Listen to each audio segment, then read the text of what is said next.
Welcome to Wicked Week here at Darkcast Network. I am your host, Gina, from the Weird True Crime podcast, and I will be your host this week. Spooky season is upon us, and it is by far one of Darkcast Network's favorite seasons. Today is Freaky Friday Hauntings, so grab your munchies and something to cuddle with while some of our shows tell you blood-curdling stories of ghostly happenings. Hey, this is Autumn from Autumn's Oddities podcast, proud member of Darkcast Network. Please enjoy this tale of the ghosts of Edinburgh Castle. Known as the most haunted place in Scotland, Edinburgh Castle has had reports of ghosts and paranormal activity going back hundreds of years. There have been thousands of claims by visitors and staff members, including apparitions, feelings of being touched and pulled, also feelings of being watched, shadowy figures, mists, green lights, sudden temperature drops, the usual stuff, and people suddenly becoming just overcome by emotions.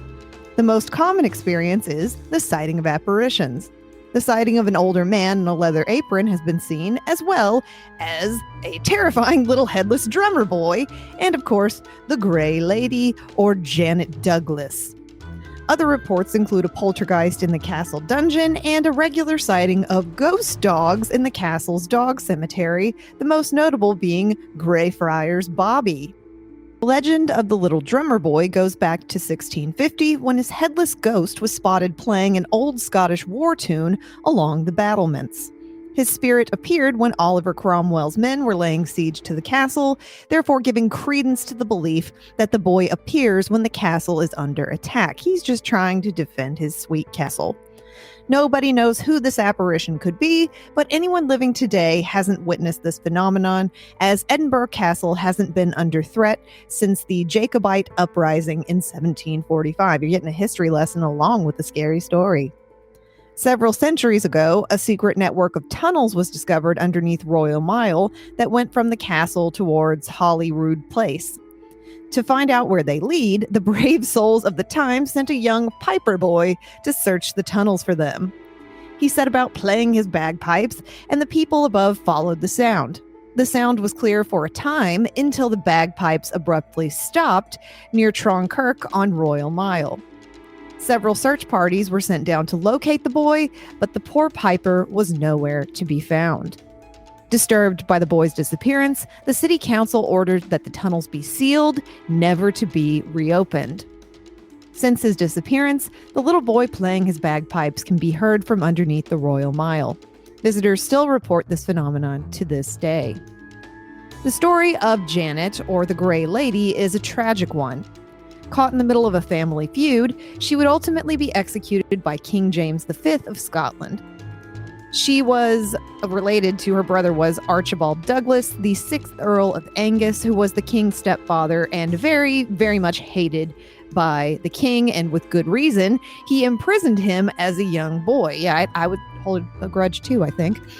James held a grudge, he did, against Archibald and all the Douglas family, and in 1537, Janet was convicted of trying to poison James, and she was also accused of witchcraft.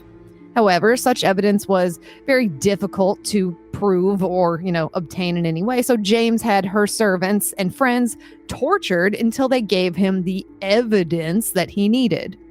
Janet was subsequently convicted and burned at the stake outside Edinburgh Castle on July 17th, 1537, with her young son forced to watch. Shortly after her gruesome death, people witnessed the Grey Lady walking throughout the castle, weeping. I can imagine. There has been a defensive fort on the site of Edinburgh Castle since the Iron Age, and in 638 AD, it served as a defensive stronghold for the Celtic-speaking natives when the Germanic forces attacked and claimed the settlement. The Germanics changed its name from Din Iden to Edinburgh for the first time. Then in 1296, God, these are a long time ago, aren't they? It was overthrown by Edward I of the Scots, and then again by Robert Bruce, who called for it to be burned to the ground. It was rebuilt by and became home to Mary, Queen of Scots, until she was exiled to England A lot of exiles, a lot of executions. I can see why it's haunted. After which the castle was then partially destroyed by the English, and it was then rebuilt again in 1574. James VII of Scotland lost his throne to William of Orange in 1688, and the Jacobite uprisings aside in the 18th century, it has remained undamaged ever since. So that would account for why the little headless drummer boy has not been seen again. If you would like to see the ghosts, the castle still exists. It offers tours, and I would wager you will probably see a ghost, since there have quite literally been thousands of apparition sightings. It's not just like a feeling or a mist, although people have witnessed that as well. But apparently, like, you have a really good shot of seeing an actual ghost if you visit Edinburgh Castle. It's a bucket list trip for me. Let's all organize one. Let's do it together. And we can all witness for ourselves the ghosts of Edinburgh Castle. Thank you for listening. And remember, if it's creepy and weird, you'll find it here. Hey, everybody. I'm Josh. And I'm Jamie. And we're from the Paranormal Peeps podcast. And we have a fun story for you guys. And it's kind of what everybody has, like the story, right? I didn't believe in ghosts until this happened.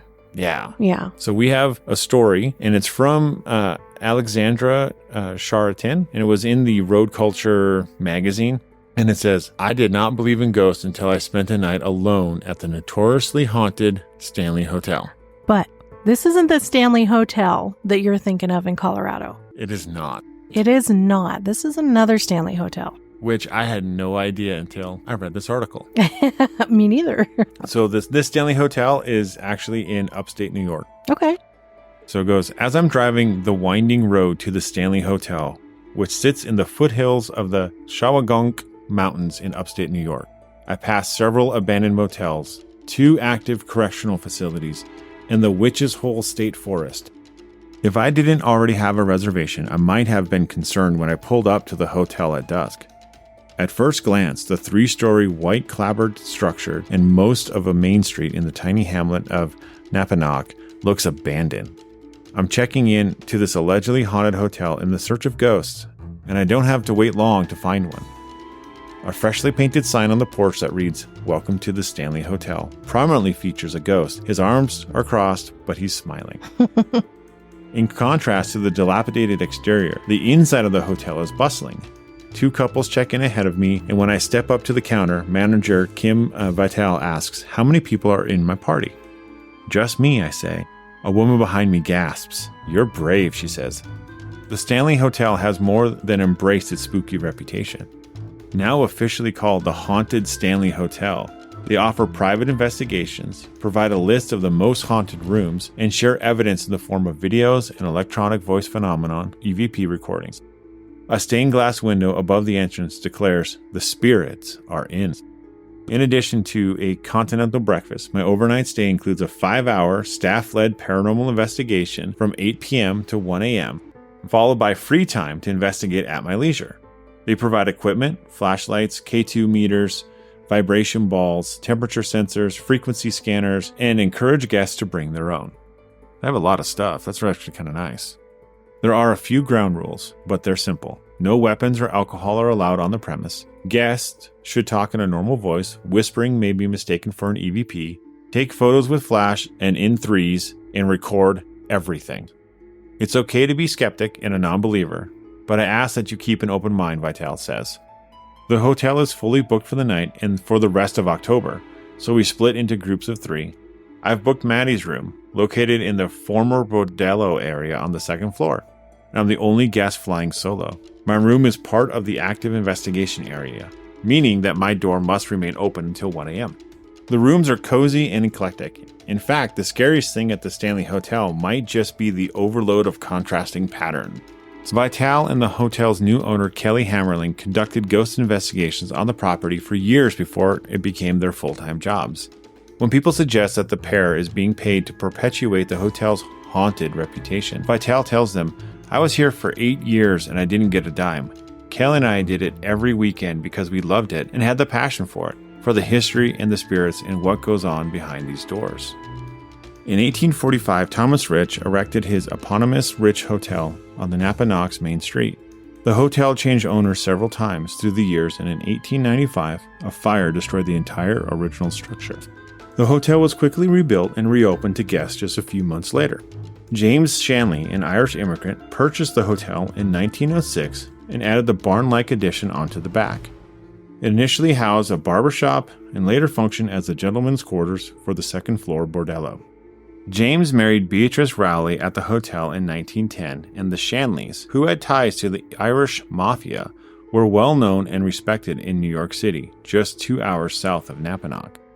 Hammerling says that when Shanley descendants visited the hotel recently, they told her Times Square was almost named Shanley Square, and claimed that the gangs of New York is loosely based on their family. Beatrice was good friends with Eleanor Roosevelt, and Thomas Edison stayed at the hotel. When the Shanleys got into trouble serving alcohol during Prohibition, the Roosevelts helped clear their name. Today, the hotel has a Roosevelt room in their honor. The Shanleys were known for their elaborate parties, but there was tragedy too.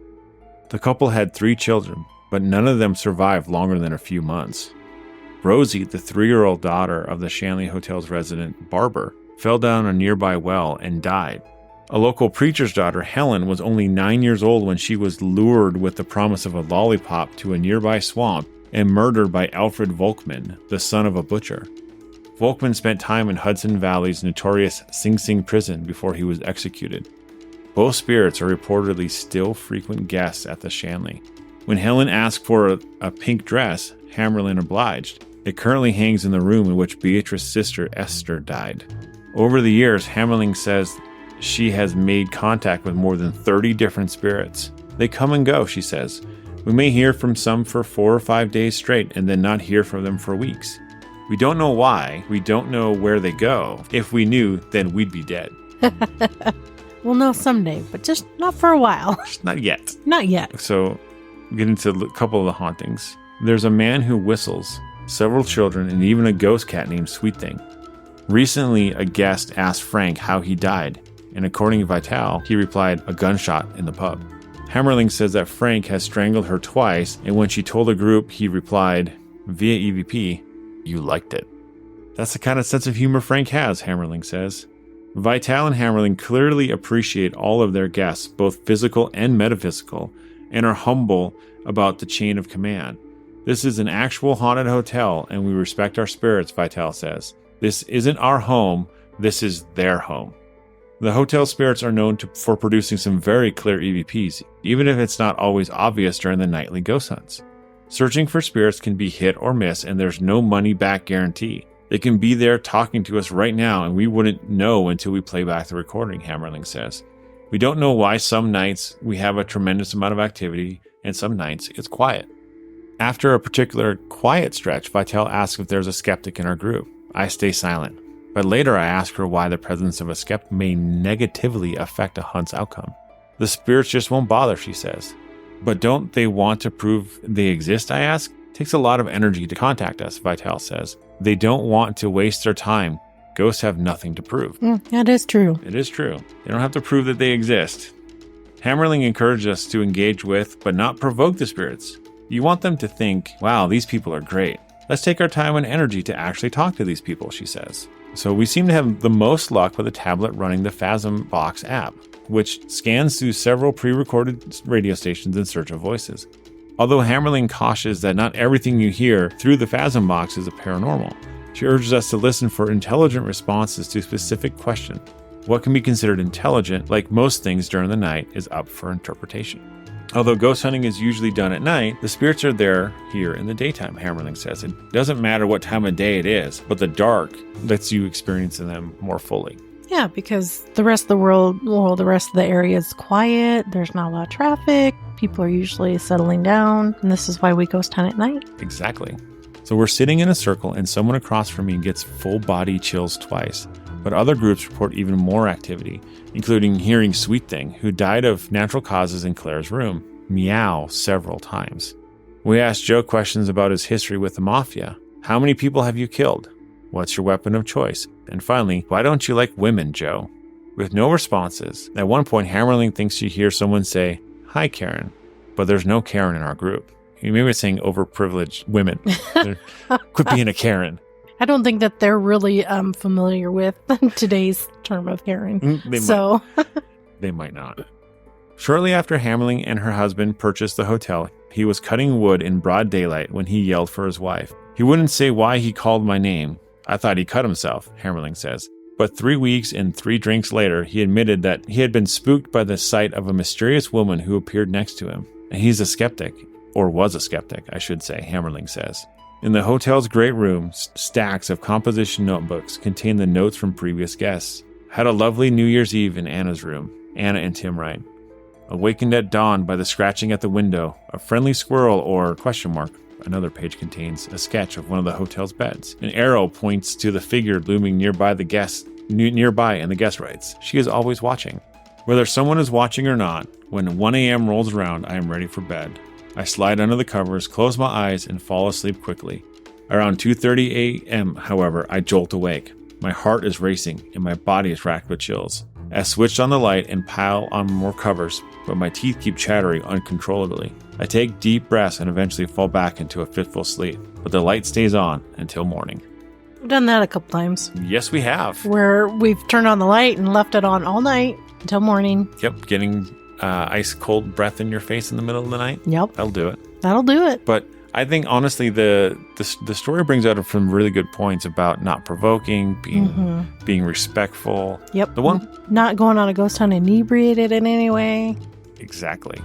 Not to mention it's just dangerous trying to walk around in the dark. I mean, sober and trying to do it in drunk would be like hazardous. Well, not only that, but you leave yourself really open and vulnerable. Yeah. And that's never good. Never good. So honestly, I highly recommend if anyone wants to go stay at this hotel, it is open and they do take reservations and you can go check them out.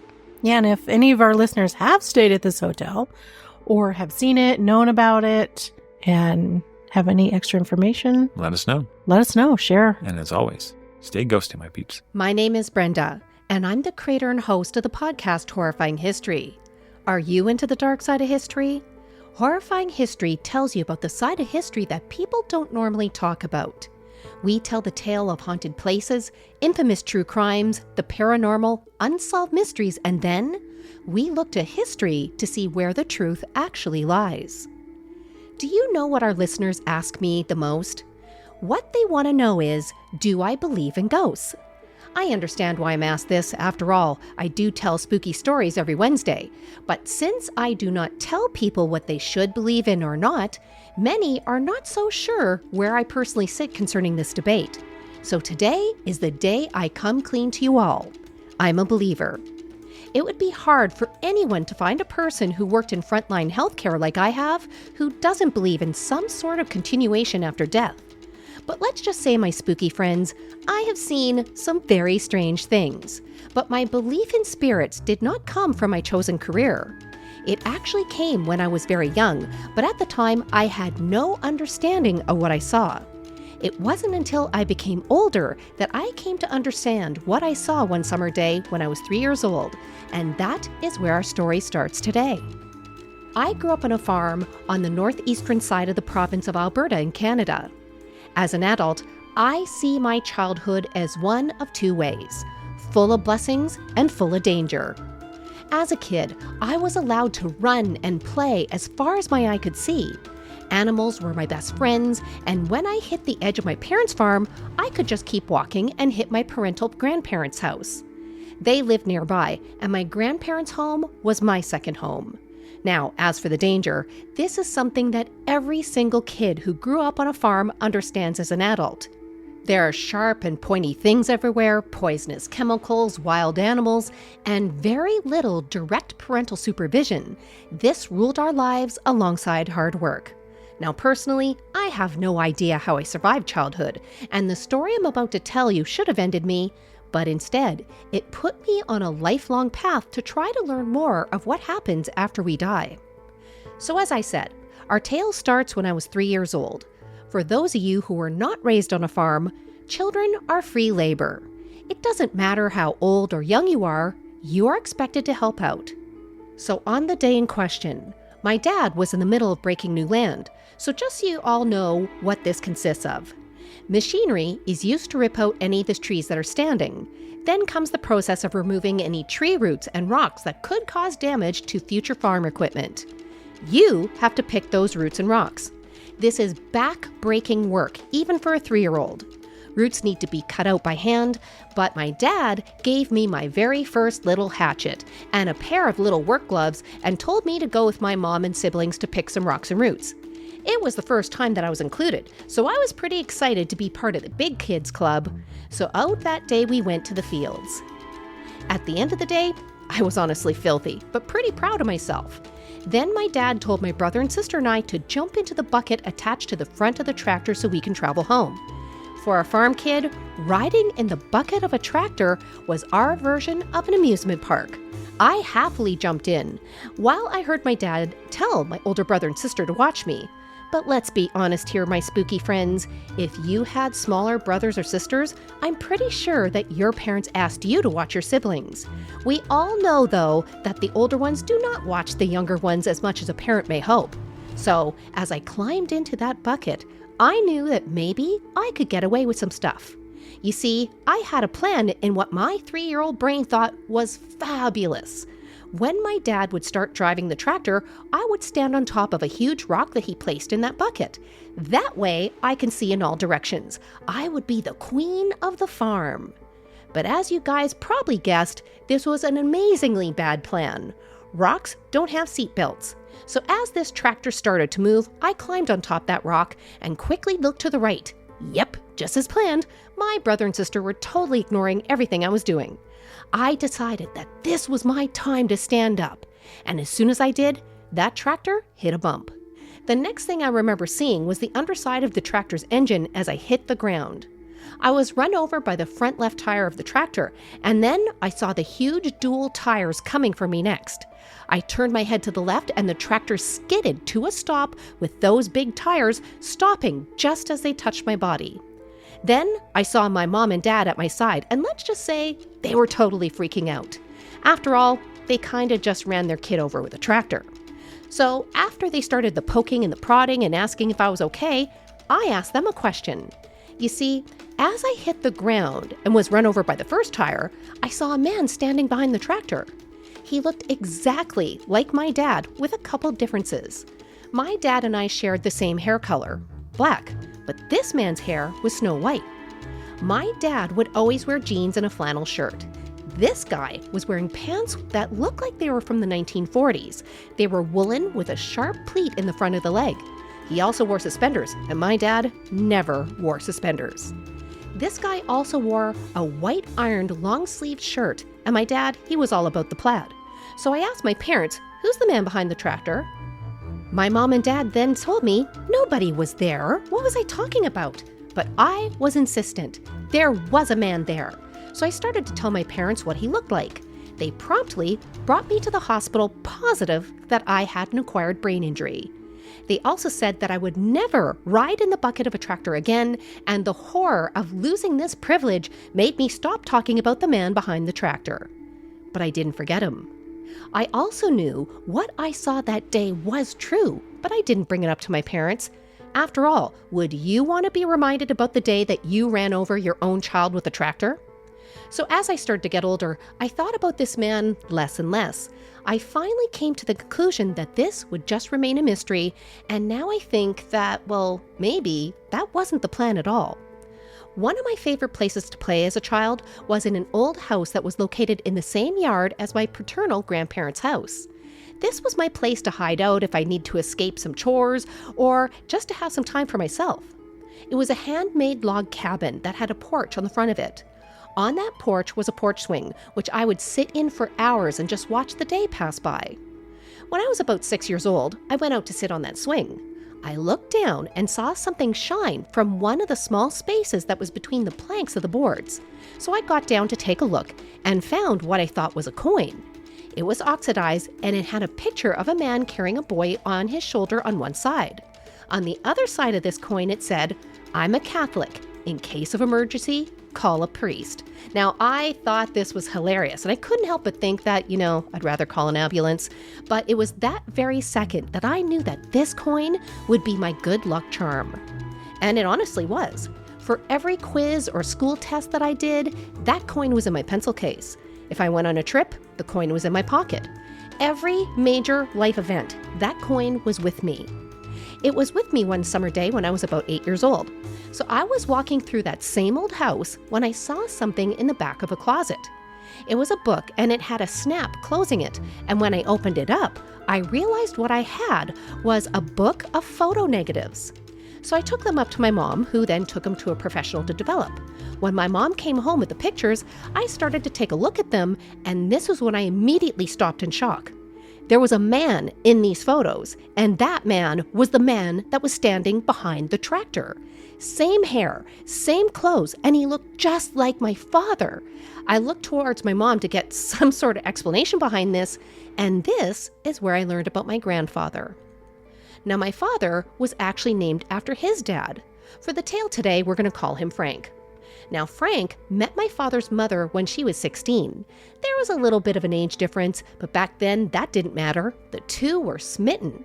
So after courting, the two decided to get married and start their lives together on that very same farm that was attached to my parents' farm, my grandparents' farm. So Frank and Grandma farmed their land together and had 4 children. The first died at the age of 6 months from a childhood illness. The second became Frank Jr., and that was my dad. Frank, he and my grandmother had 2 more boys together before tragedy struck. One day, Frank felt like he was coming down with the flu, so he told my grandmother that he was going to go out and get some farm work done since he was pretty sure he'd be sick for the next couple days. So after he came back home to have some lunch, Frank went outside to do what he did after every meal. He lit up a cigarette and sat on the porch swing of the house he shared with my grandmother to smoke it. The house in question was that abandoned house that stood behind my grandmother's, the very house that I spent my childhood playing in. While sitting on the very swing that I would spend hours on, Frank had a massive heart attack. He didn't survive, and my dad lost his father at the age of 9 years old. His body was discovered by my grandmother, and the entire family was devastated. The local community came to Frank's funeral, and my grandmother had him buried with a cowboy hat that he loved to wear. But there was one thing missing. You'll hear about that in a few minutes, but first, I had to tell you about some very big realizations I had in this moment. Now, the first one was that my grandfather, who I thought was directly related to me as my father's father, was not. So several days after this, I went to speak to my grandfather Mike about all of this. He was able to tell me another part of the story. So after the death of my grandfather, Frank, he heard about what happened through community gossip. Mike and his siblings grew up near my grandma, and they were all old school friends. So when he heard about how his friend was now a widow with 3 small boys, he and his brothers knew that they had to go and help her out. So they would all regularly go to my grandmother's house to help her farm the land. Now, I'm going to directly quote my grandfather Mike here in what he said next. After a couple years, I became the luckiest man in the world when your grandmother and I fell in love. Not only I gained my beautiful wife, but a whole family at once. There is no difference between the children that your grandmother and I had together and the ones she brought into our marriage. Your dad and all our kids are just that, all of my kids. You are no different than any other of our grandkids since we love you with all our hearts. Now, honestly, I still miss my grandfather Mike every single day of my life. Now, on to the second realization I had. It was that my parents both believed me the day I got run over by that tractor, that my grandfather Frank came to visit. After they heard what I was telling them in the field that day, they knew what I was saying was true. I didn't know anything about Frank at that time, and I never saw a picture of him.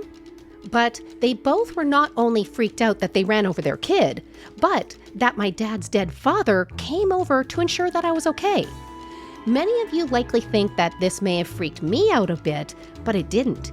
It kind of made me feel pretty loved. After all, a man who was dead for years came back to see if I was okay. I felt like there was somebody protecting me, but I didn't actually realize how much until years later. So when I was about 18 years old, my sister told me that a local antique expert was coming into town. She said that I should take my lucky coin to find out what it is and solve that mystery. So I brought it to the store hosting that antique expert, and he inspected it. He told me that it wasn't a coin. It was a pendant. He said that he could see the area to where a chain that held it to that pendant snapped. So St. Christopher was a martyr that was killed in the 3rd century, and the most famous legend about him is that one day he carried a child who was unknown to him across a river. As he carried the child got heavier and heavier, and soon he was struggling. But St. Christopher was determined to help this child and got him to the side of the river safely. This is when the child revealed themselves to be Christ, and this is why St. Christopher is the patron saint for travelers. After hearing this tale, I decided to go get this St. Christopher pendant cleaned up and fixed to be in its original form. So when I went to pick it up, I was able to see it clearly that it was jewelry. So when I started looking for a chain to put it on, I quickly decided to put on a thick silver rope chain. The jeweler, he questioned my choice, saying that chain, it kind of looked a bit masculine. I thanked him for his opinion, but for some reason, that chain looked like it belonged to the piece. I soon left the store with my new good luck pendant on a chain around my neck. So several weeks later, it was Christmas Day, and I was really excited to go see my father's mother. I hadn't seen my grandmother for a couple months at this time, and I really missed her. So when I walked into the house that day, the way she looked at me made me want to turn around and run away. She quickly opened her arms to me and then dropped him and stared at me in shock. She pointed directly to my chest and said, "Where did you get that?" I looked down to see my pendant, and I told her the story of what happened. This is when I was given the rest of the story. When my grandfather Frank fell to the ground off that porch swing, he was wearing that same pendant. He wore it every day, and on this day, the chain broke as he fell to the porch having the heart attack. After he passed away, my grandma searched the area around and under the deck for this pendant. She was able to find the chain, but not the pendant. Now, she was heartbroken and felt, well, that's the end of the story. But she never expected that over 40 years later, that she would just turn around and see this pendant on the neck of her granddaughter. She also never expected it to be what looked like on the exact same chain that Frank wore the pendant with. At this point, I was honestly in shock. So my grandma then quickly got up and she went to her bedroom. She pulled out that original chain, and it was a rope chain that was the same length and appeared to look like the one that I wore. I immediately took this off and I tried to give it back to Grandma, and she refused it. And she said, "This was clearly not meant for me. It was meant for you. Frank clearly wanted his granddaughter to wear it, so please always wear this with pride." So to this day, I wear this pendant every time I'm worried or stressed. I wear it when I travel, but I did make one change to this pendant. On this chain now sits the pendant with a gold ring. I received this ring after my grandmother died, and it was her original wedding ring with Frank. So when I received it, I knew it had to go on the chain with Frank's pendant. That day was the first day that these two items had been together since August of 1947. If there's one thing that I do know, is that my grandparents are with me always, and that Frank has been watching over me my entire life, even when I do really stupid things like getting run over by a tractor. Thank you all for listening to the story of my grandparents. Now, if you want to hear more tales like this, you can subscribe to Horrifying History wherever you listen to your favorite podcasts. To get even more spooky content, though, you should join us on Facebook at Horrifying History, on Instagram and Threads at Horrifying_History, or on Twitter at HorrifyingHIST1. Hey, spooky friends, it's Aurora from Burnt Marshmallows Cozy Mysteries. You may recognize my voice from Murder News, but I have a new-ish podcast for those of you that really love whodunits and spooky campfire-style stories. In today's story, I have a ghost story for you called Home. Olivia's French bulldog Tater was the epitome of canine contentment, his jowls flapping gently in the wind as he hung his head out the car window. Olivia stole a glance at her furry companion and managed a weak smile. "I'm glad one of us is excited for this drive," she said, her voice carrying a mixture of exhaustion and resignation. Driving through the familiar streets of Maplewood, Olivia was engulfed by a tidal wave of memories, each one a sharp pang of nostalgia and regret. The town held fragments of her past, fragments she had desperately tried to forget. Spotting the school, she remembered all the times her mother had forgotten to pick her up. She recalled the last glimpse of her father at the Waffle House, his face etched with sadness before he disappeared from her life. The death of her mother hadn't come as a surprise. Her mother had been struggling with alcohol use since Olivia was a child, seeking solace in a bottle as her life unraveled. And now, returning to clear out her late mother's house after her passing, it felt like stepping back into a nightmare she had once managed to escape. The house, a weathered structure from Olivia's childhood, loomed ahead. The grass in the yard had grown untamed, the once vibrant garden reduced to wild, overgrown chaos. On the porch, there was an old wooden chair, weathered by countless storms, marking her mother's favorite smoking corner. Despite the passage of years, Maplewood hadn't stood still. A rush of new families had flooded into town during the lockdowns, fleeing the nearby city in search of refuge and space. Their arrival had inflated property values, turning what was once a modest home into an unexpected windfall. Olivia tried to find solace in this fact, knowing that selling the house would at the very least bring some positive change. As Olivia put the car in park, a message popped up on her phone. It was her partner, Eric. He asked, "How's the drive? How are you holding up?" Olivia quickly typed back, "Just got here, miss you already." She took a deep breath as Tater panted excitedly next to her. "All right, I guess we got our work cut out for us." Olivia rolled her suitcase to the front door and found the key her mother had hidden under a cracked flower pot. Inside, the house carried the unmistakable scent of mustiness. Despite her mother's mental health struggles and alcoholism, it was surprisingly tidy. She set out a bowl of water for Tater and decided to start the daunting task of packing, beginning with her old room. Stepping into her childhood sanctuary, it was like entering a time capsule. Posters of Bikini Kill and Hole adorned the walls, faded relics from her teenage years. She couldn't help but giggle at the sight of her old closet, filled with an impressive amount of satin and silver attire from the 2000s. Just then, as Olivia sorted through the nostalgic clutter, she heard the front door slowly creak open, and Tater darted out, barking furiously. Panic gripped Olivia, and her eyes scanned the room for something that could be used as a makeshift weapon.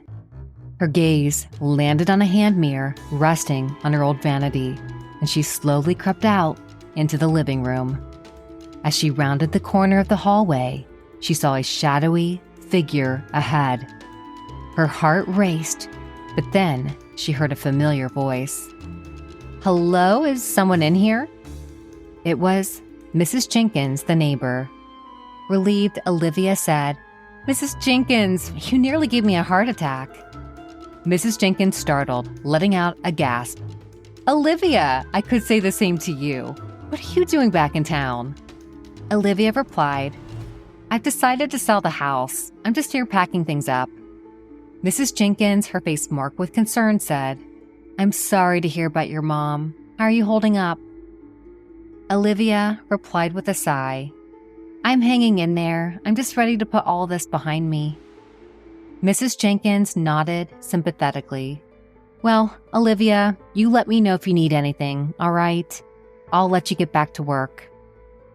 Feeling the pangs of hunger, Olivia wandered into the kitchen, hoping to find something edible. She swung open the fridge door, only to be met with a nauseating stench of rotting food. Among the grim contents, she spotted a box of Trader Joe's wine and thought to herself, why not? She poured herself a glass, took a sip of the wine, and started tossing spoiled food into the trash can. As Olivia worked her way through the kitchen, sipping wine, she suddenly heard Tater's low growl. She went to investigate and found him at the top of the stairs, staring down at the darkness. She called him back and with a sense of trepidation, turned on the light to investigate the basement.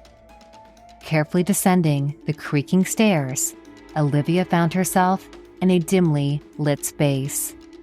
Her eyes settled on the washer and dryer and some clothes her mother had left hanging downstairs. There was an eerie stillness to the basement, broken only by the distant hum of the appliances. Suddenly, the overhead light flickered and then went out entirely. She quickly grabbed her phone and turned on the light to scan the basement, but nothing seemed out of place. Olivia made her way back upstairs. She closed and locked the basement door, telling herself Tater was just doing weird things dogs do. She then continued her assessment of the house, mentally calculating how many boxes she would need and what items might fetch a decent price in a garage sale. As she entered her mother's bedroom, Olivia found herself standing before the medicine cabinet. She couldn't help but linger over the array of prescription bottles. There were medications for blood pressure, diuretics for cirrhosis, and antipsychotics for schizophrenia. Olivia knew her mother had been diagnosed with schizophrenia later in life, after she had started hearing voices around the house.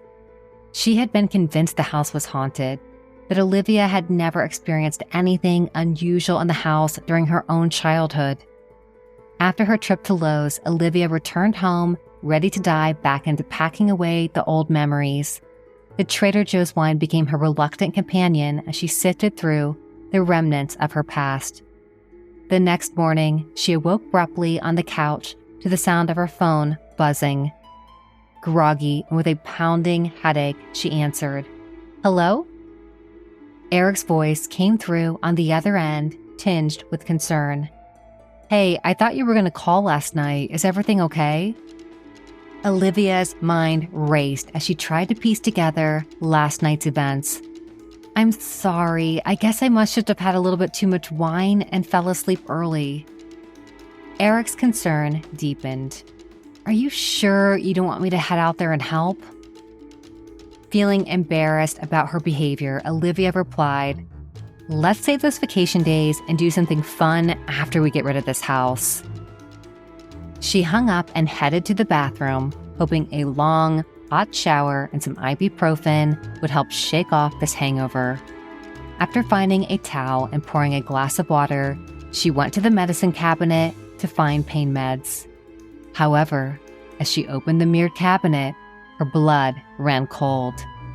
There, scrawled in an eerie handwriting, were the words, "I'm still here." Panic coursed through her as she looked around, searching under beds and in closets. Had someone broken into the house? The doors were all locked, and there was no sign of forced entry. Was it her hangover playing tricks on her? She took a deep breath and tried to calm herself. Maybe it was just her imagination, or perhaps her mother's presence lingering in the house. Determined to regain her composure, she decided to continue with her morning routine. The sooner she packed up and left this place behind, the better. As Olivia continued to make her way through the house, she found herself in her mother's closet. Among the colorful assortment of caftans that had long been her mother's uniform, something on a high shelf caught her eye. A set of journals, neatly lined up and forgotten, had remained hidden for years. Olivia had never known her mother to keep a journal, and the presence of these intimate writings felt like a breach of privacy. Nevertheless, she couldn't resist the pull to take a look. She sat on the edge of the bed, Tater happily joining her, offering his belly to be pet. Olivia chose one of the journals, and with a mixture of curiosity and trepidation, she opened it. The entries she found within were deeply disturbing. Her mother had documented her descent into alcoholism in harrowing detail. The entries painted a picture of her feeling like she was losing her memories, of her yearning to stop, to feel healthy again. However, what disturbed Olivia the most was the revelation of how long her mother had been dealing with hallucinations. Her mom's words described the unsettling feeling, of being watched, the persistent sensation of someone's presence in the house with her. She wrote of her struggles with the constant dread that enveloped her, the ever-lingering paranoia that made her question her own sanity. Most heartbreaking of all was her mother's belief that no one believed her, that she was trapped within a reality that no one else could see. In these private pages, her mother had expressed a desperate desire to leave the house, to escape the force that seemed to hold her captive. As Olivia read on, she couldn't help but feel a growing sense of guilt and sorrow for having not understood the true extent of her mother's suffering. Returning to the boxed wine in the fridge as she sorted through the belongings, Olivia continued her work with a sense of melancholy. As the day wore on, the wine began to take its toll, and Olivia, tipsy and weary, settled on the couch to watch a movie. The soothing familiarity of the film lulled her into a nap. However, her slumber was abruptly interrupted by the sound of Tater growling. Startled, Olivia opened her eyes to find a shadowy figure of a woman hovering above her. The woman's eyes were unnaturally cold and dark, devoid of any trace of humanity. Her hair glowed with an eerie red hue, and her shape seemed to envelop the room. Fear gripped Olivia, and she let out a piercing scream as she sat up, Tater barking wildly in response. But as her senses sharpened and the adrenaline coursed through her, Olivia realized that the menacing figure had disappeared. The room was once again empty, and it left her bewildered and shaken. None of it made any sense. Had she been dreaming, or had the wine played tricks on her already disconcerted mind? Shaking her head to clear her thoughts, she made her way to the kitchen, her hands trembling. Perhaps another glass of wine would help soothe her nerves and bring back a semblance of normalcy. The following morning, Olivia woke up feeling utterly exhausted.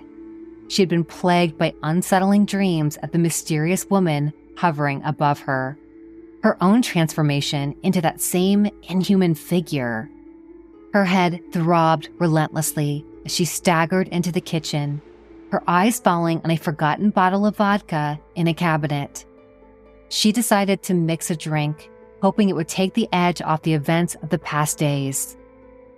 In an attempt to clear her head, she repeated her routine of a hot shower and ibuprofen, hoping to shake off the lingering effects of yesterday's wine-fueled endeavors. As she got dressed and wiped the steam in the bathroom mirror, her breath caught in her throat. Reflected in the misty glass was the woman from her dreams, her eyes devoid of humanity. Olivia let out a scream and stumbled back. When she mustered the courage to look again, her own reflection stared back at her, normal and unthreatening. Suddenly, there was a knock on the door. Olivia's heart raced as she opened it, finding Mrs. Jenkins standing there, a look of genuine concern etched on her face. "Is everything all right, dear? I heard a scream," she said, her voice laced with worry. Embarrassed and unsure how to explain what she had seen, Olivia replied, "Oh, just clearing out some old ghosts from the house." Mrs. Perkins, her expression softening with understanding, said, "You know, I never realized how much you look like your mother." Olivia glanced down and realized she must have unknowingly slipped into one of her mother's caftans, holding a glass of wine. Mrs. Perkins continued, her tone gentle. "How's the packing going? I don't see it for sign sale yet." Considering her words for a moment, Olivia hesitated before finally saying, "You know, I've decided not to sell. I think I'll stay after all." Thanks for camping out with Burnt Marshmallows. Join me every Tuesday for another original story of crime-solving spirits, urban legends, Bigfoot. We've got it all. Happy Halloween, spooky friends. Hi guys, I'm Courtney, the host of the Book of the Dead podcast. a true crime podcast focusing on lesser known crimes and unsolved cases. But today I have for you a different story. The story of a haunting that inspired a movie. This is the story of the haunting in Connecticut. The Snedeker family were like any other family in America. Middle class, comprised of a mom, Karen, her husband, Alan, and their 4 children, Philip, Bradley, Alan Jr., and Jennifer. Carmen's niece, Tammy, also lived with them. When their son Philip was very young, he was diagnosed with Hodgkin's lymphoma.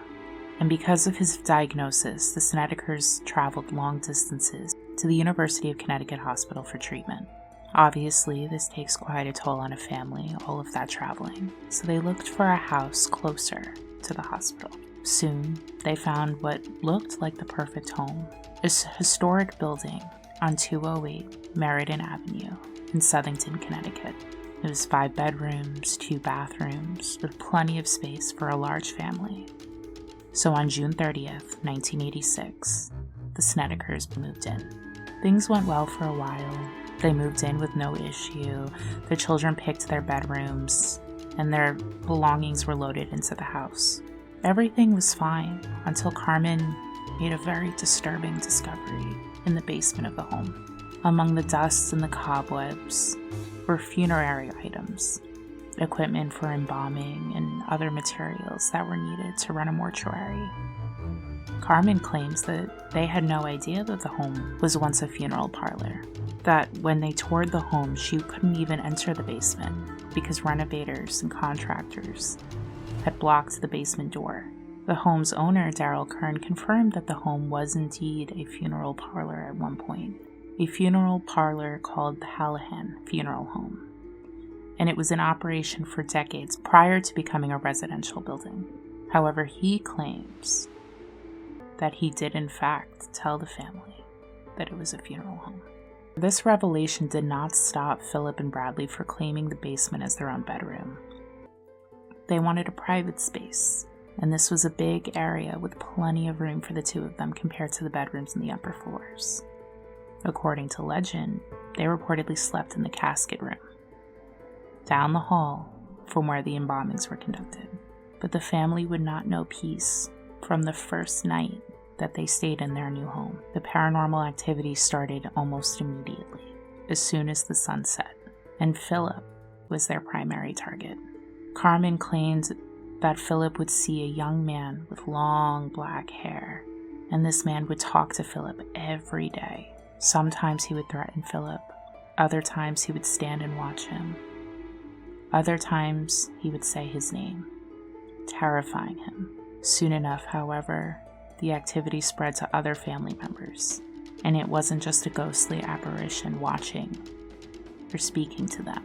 Carmen claimed that while she mopped the floor, the water turned into blood and smelled like rotting flesh.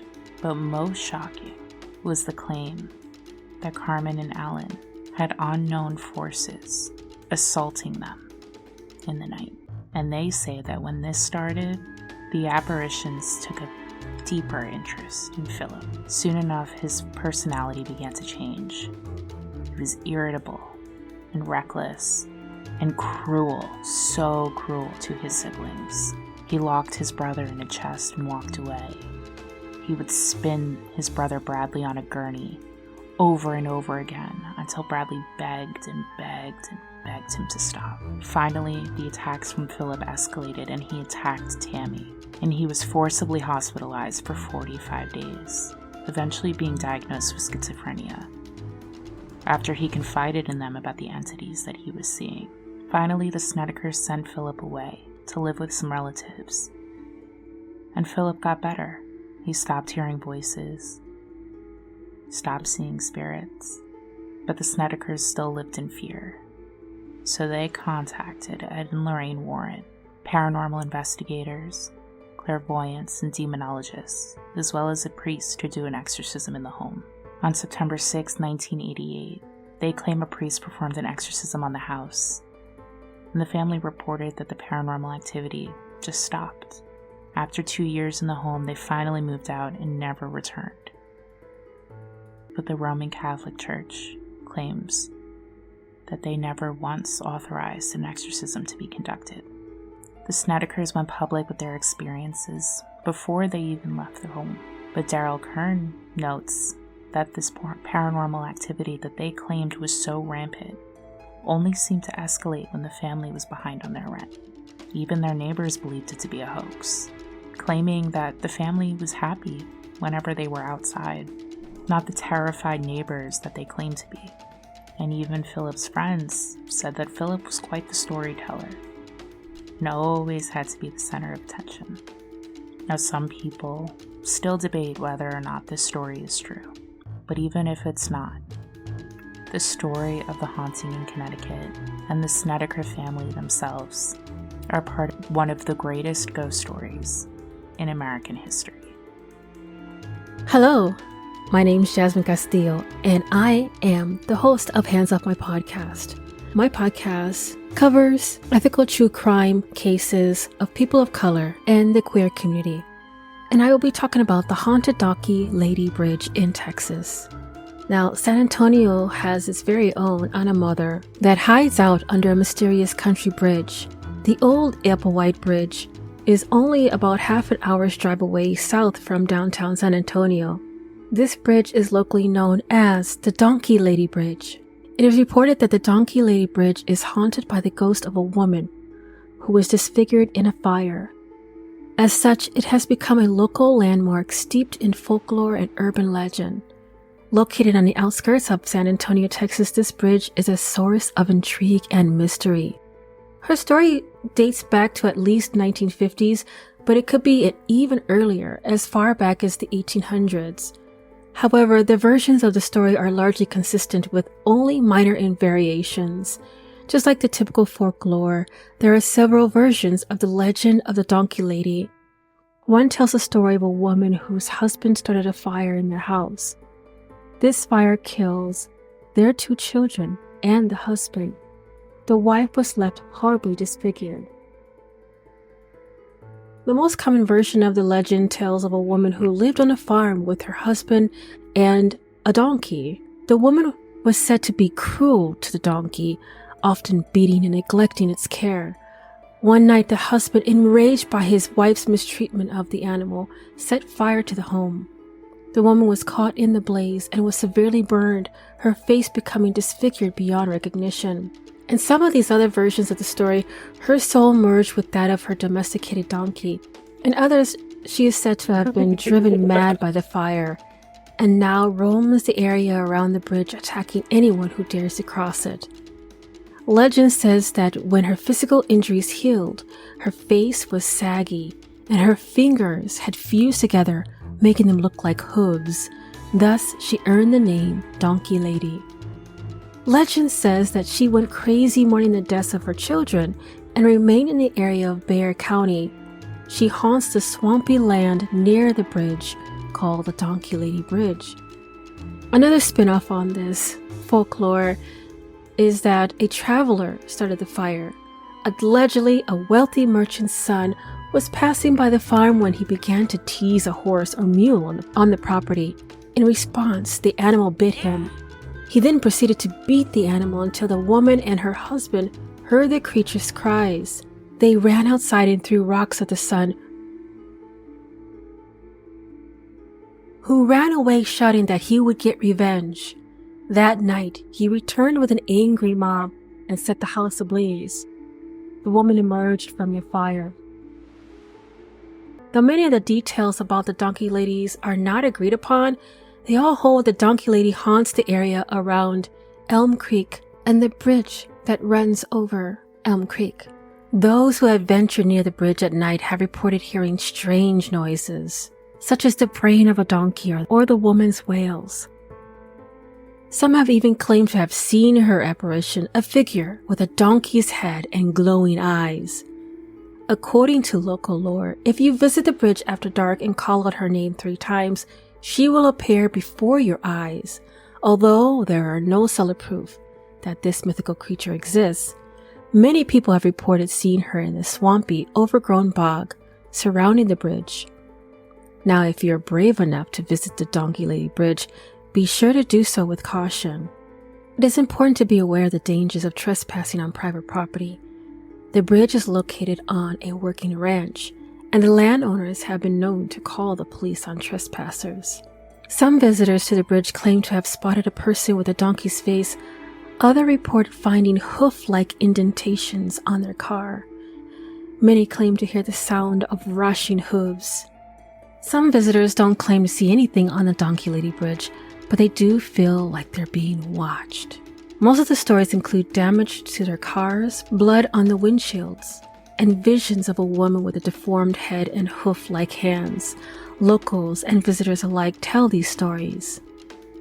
Like this story, the father and his 2 sons were terrified as they watched the strange creature approach their truck. After quickly gathering their camping gear, the father told his boys to jump in the truck as fast as they could. The creature was now on the windshield, pounding it with its deformed hands and shrieking at them. Reacting quickly, the father slammed on the brakes, which sent the beast flying off of their vehicle. With a sigh of relief, they drove away from this frightening encounter. Eventually, the Donkey Lady retreated into the woods. When the father and son returned, no one would believe their story until they saw the truck with its broken windshield, dented hood, and scratched paint. The folklore is worth reading about, and the trailheads around the bridge are a lovely visit. Just be aware, if the Donkey Lady doesn't get you, the ivy, snakes, and feral hogs might. Thank you for joining us for Darkcast Network's Wicked Week. Join us tomorrow for spooky true crime stories. Again, I'm Gina from Weird True Crime, and this has been a Darkcast Network production. Come to the dark side. We have cookies.